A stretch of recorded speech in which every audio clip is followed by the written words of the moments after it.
చూస్ country delight, live better. ఇప్పుడే country delight యాప్ని download చేసుకోండి. ఆంధ్రప్రదేశ్లో ప్రముఖ పర్యాటక కేంద్రం, వేసవి విడిది కేంద్రంగా పేరున్నటువంటి హార్సిలీ హిల్స్ పైన బాబా రామ్దేవ్ ఫోకస్ పెట్టారు. అంతర్జాతీయ స్థాయి వెల్నెస్ సెంటర్ను ఏర్పాటు చేసేందుకు ఆంధ్రప్రదేశ్ ప్రభుత్వంతో ఆయన ఒప్పందం చేసుకునే ప్రయత్నాల్లో ఉన్నారు. ఈ క్రమంలోనే హార్సిలీ హిల్స్ని బాబా రామ్దేవ్ సందర్శించారు. ఆంధ్రప్రదేశ్ టూరిజం డిపార్ట్మెంట్కి చెందినటువంటి అధికారుల బృందం కూడా ఆయనతో పాటు ఉంది. వెల్నెస్ సెంటర్ ఏర్పాటు చేయడానికి రాష్ట్రంలో ఉన్నటువంటి అనువైన ప్రదేశాలని బాబా రామ్దేవ్ అన్వేషిస్తున్నారు. అటు ఉత్తరాంధ్ర ప్రాంతంలోనూ, ఇటు రాయలసీమలో, ముఖ్యంగా దక్షిణాది ప్రాంతంలో, ఉమ్మడి చిత్తూరు జిల్లా పరిధిలో ఉన్నటువంటి ప్రాంతాలు, వాటిలో ఉన్నటువంటి అటవీ క్షేత్రాలు, ప్రకృతికి దగ్గరగా ఉండేటువంటి ప్రదేశాలు, వీటిపైనే బాబా రామ్దేవ్ ఎక్కువగా ఫోకస్ పెట్టారు. బాబా రామ్దేవ్ గురించి తెలుసు, యోగా గురువుగా ప్రపంచవ్యాప్తంగా గుర్తింపు పొందినటువంటి వ్యక్తి. అలానే పతంజలి ఆయుర్వేద ఉత్పత్తుల ద్వారా న్యాచురల్ ప్రోడక్ట్స్ని పరిచయం చేస్తూ తనదైనటువంటి శైలిలో వ్యాపార సామ్రాజ్యాన్ని విస్తరిస్తున్నారు. ఇక ప్రకృతి వైద్యం ద్వారా వచ్చేటువంటి చిట్కాలను ఉపయోగించి వెల్నెస్ అంటే ఆరోగ్య సిద్ధి కోసం చేయాల్సినటువంటి, ఆచరించాల్సినటువంటి పద్ధతుల్ని బాబా రామ్దేవ్కి చెందినటువంటి సంస్థలు ప్రాచుర్యంలోకి తీసుకొస్తూ ఉంటాయి. ఈ క్రమంలోనే ఏపీ సీఎం చంద్రబాబు నాయుడు గారితో కూడా కూటమి ప్రభుత్వం ఏర్పడిన తర్వాత బాబా రామ్దేవ్ భేటీ అయ్యారు. ఆంధ్రప్రదేశ్లో ఇంటర్నేషనల్ లెవెల్ వెల్నెస్ సెంటర్ ఏర్పాటు చేయడం పైన దృష్టి పెడుతున్నట్టుగా చెప్పారు. ఆ క్రమంలోనే హార్సిలీ హిల్స్ని ఒక ప్రత్యేకమైనటువంటి ప్రాంతంగా రాష్ట్ర ప్రభుత్వం ప్రతిపాదించింది.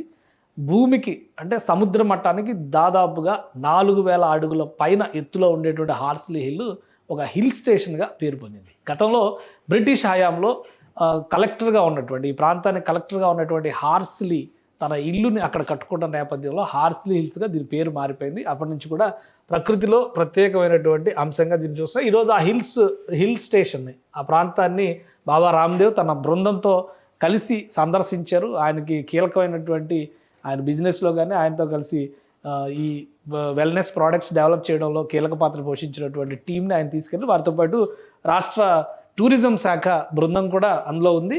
సో వీళ్ళంతా కూడా ఒక వెల్నెస్, ఇది బాబా రామ్దేవ్కి చెందినటువంటి Patanjali wellness, yoga, Ayurveda, naturopathy. So ఈ రెండింటిని ఇది ప్రాచుర్యంలోకి తీసుకొస్తున్నటువంటి సంస్థ. దేశ విదేశాల్లో వీళ్ళు తమదైన శైలిలో ఒక వెల్నెస్ సెంటర్స్ని డెవలప్ చేస్తున్నారు. వాటిని ఇక్కడ చూస్తే జబల్పూర్ కానీ చాలా చోట్ల ఉన్నాయన్నమాట. పంచకుల, నార్త్ ఇండియాలో చాలా చోట్ల వీటి నిర్మాణాలు జరిగినాయి. ప్రత్యేకమైనటువంటి, అంటే ఇది ఒక యోగా ద్వారా తీసుకొచ్చేటువంటి, from Haridwar to Hyderabad extensive Patanjali wellness centre list includes. ఈ వెల్నెస్ సెంటర్లకు సంబంధించినటువంటి ఫొటోస్ అవి కూడా ఇక్కడ ప్రజెంట్ చేశారు. పతంజలి యోగ్ పీఠ్ హరిద్వార్, ఇది ఉత్తరాఖండ్లో ఉన్నటువంటి వ్యవస్థ. అలానే ఇక్కడ చూస్తే కనుక హరిద్వార్లోనే మరొక సంస్థ ఉంది.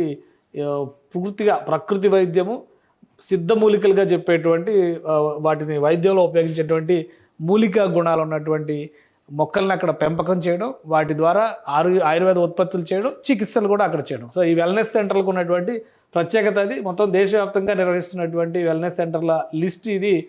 రిషికేష్, హరిద్వారు, అలానే ఉత్తరప్రదేశ్లోనే ఎక్కువగా కనిపిస్తున్నాయి. ఇక్కడ ఈ లిస్టును చూస్తే కనుక అస్సాంలో, నార్త్ ఈస్టర్న్ స్టేట్స్, కొండ ప్రాంతాల్లో ఎక్కువగా ఈ తరహా వనమూలికలకు సంబంధించినటువంటి మొక్కలు పెరిగేందుకు అవకాశం ఉంటుంది కాబట్టి ఆ ప్రాంతాలను ఎంచుకుంటూ ఉంటారు. ఇది ఢిల్లీలో ఉన్నటువంటి సెంటర్, హర్యానాలో ఉన్నటువంటి సెంటర్, ఇక మహారాష్ట్రలో పూణేలో ఏర్పాటు చేసినటువంటి సెంటర్, ఆనంద్ గుజరాత్లో ఏర్పాటు చేసినటువంటి సెంటర్, హిమాచల్ ప్రదేశ్ హమీర్పూర్లో ఏర్పాటు చేసినటువంటి సెంటర్, ఇది హైదరాబాద్లో ఏర్పాటు చేసినటువంటి వెల్నెస్ సెంటర్, హైదరాబాద్లో బోయిన్పల్లిలో, సికింద్రాబాద్లో ఉన్నటువంటిది ఇది.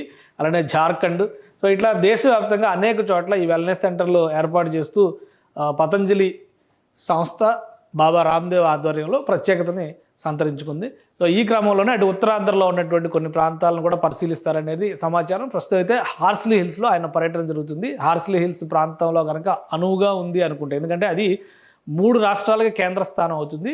అటు తమిళనాడు, ఇటు కర్ణాటక, అలానే ఆంధ్రప్రదేశ్ నుంచి కూడా అక్కడికి వచ్చేటువంటి అవకాశం ఉంటుంది. సో ఈ ప్రాంతాన్ని ఎంచుకుంటారా, లేదా సరిహద్దుల్లో ఉన్నటువంటి ఒరిస్సా సరిహద్దుల్లోకి వచ్చేటువంటి విశాఖ, ఈ ప్రాంతాన్ని ఎంచుకుంటారా చూడాలి. మొత్తానికైతే హార్సిలీ హిల్స్ పర్యటన తర్వాత బాబా రామ్దేవ్ ఏం చెప్తారు, ఏ నిర్ణయం తీసుకుంటారనేది ఆసక్తిగా ఉంది. కానీ 2-3 ప్రాంతాలను మాత్రం ఆయన పరిశీలనకి, వెల్నెస్ సెంటర్ ఏర్పాటుకు కావాల్సినటువంటి సౌకర్యాల కల్పనకి అనువుగా ఉన్నటువంటి ప్రదేశాలని రాష్ట్ర టూరిజం శాఖ ప్రతిపాదిస్తుంది. వాటిని పరిశీలించిన తర్వాత ఈ ప్రపోజల్స్ మరింత ముందుకెళ్తాయి. సుమన్ టీవీలో మీ పర్సనల్ అండ్ బిజినెస్ ప్రమోషన్స్ కోసం కింది నెంబర్కి కాంటాక్ట్ చేయండి.